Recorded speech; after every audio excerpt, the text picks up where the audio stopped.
Hi guys, this is Rachel May for Tutorial Tuesday, and today I'm going to show you how to use the VSCO presets, how to make them more unique and yours, and how to save that preset so that you can use it later on without having to make all these adjustments later on. So here's my photo, and I'm going to come up here, and I'm using the VSCO 2 for Lightroom 4. And you just come through here and choose which preset you want to use. If you scroll over, you'll see that the image changed here. So you'll get a good idea of what it is that you're looking for. But I prefer to use the Kodak Portra 160 VC, so I'm going to go ahead and click on that. And then the first thing that I'm going to do is I'm going to come down here and I'm going to remove any grain. I don't prefer grain in the picture, so I'm going to take that out. And then I'm going to come in here, and VSCO adjusts a lot of the colors, so I'm going to come through here and I'm going to bring these down to 0.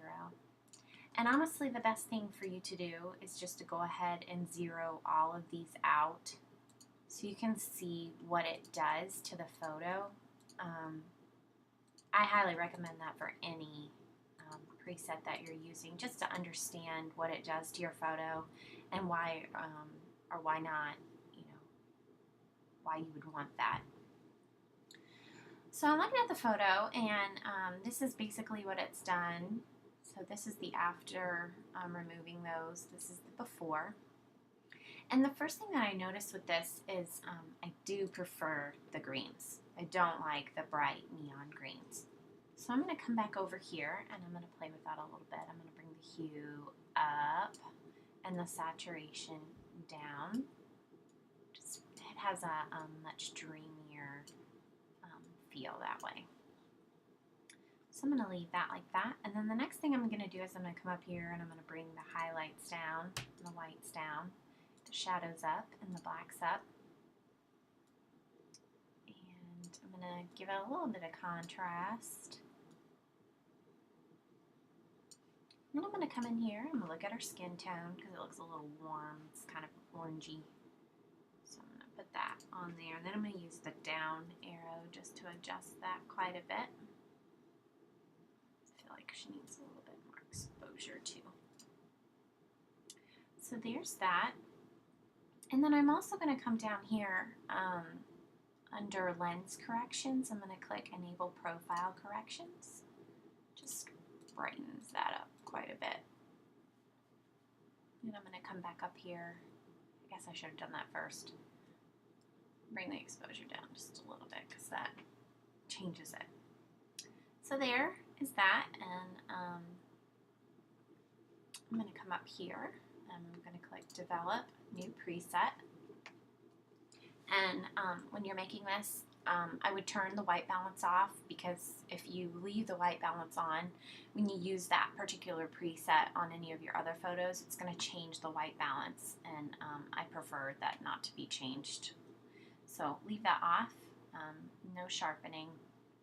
And then come up here and just name your preset. And I'm going to name Ray May Color. Create. Oh, I'm going to replace that. And then sometimes, like black and white photos, so I'm going to hit Command apostrophe, and it's going to give me a virtual copy. And then I'm going to come up here, and I like the Ilford. Oh, there we go. So you can look at the different, see the different versions of this particular preset up in the corner here. So I'm going to go with this one. I'm going to come back down here, and I'm going to remove the grain again. And then I'm going to do a little bit more with the highlights and the whites and the shadows, and give it a little bit of contrast and bring the exposure around.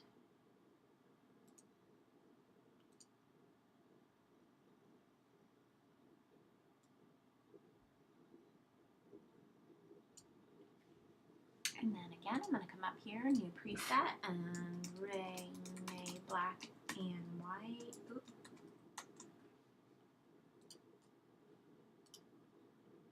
And there we go. So we're here, and then we're there. Boom. Done. Same with this. Come back to the import and click Ray May color. Ta-da! Hooray! Although that didn't save the temperature, but you get the idea. So if you have any questions, if I missed anything, feel free to comment below.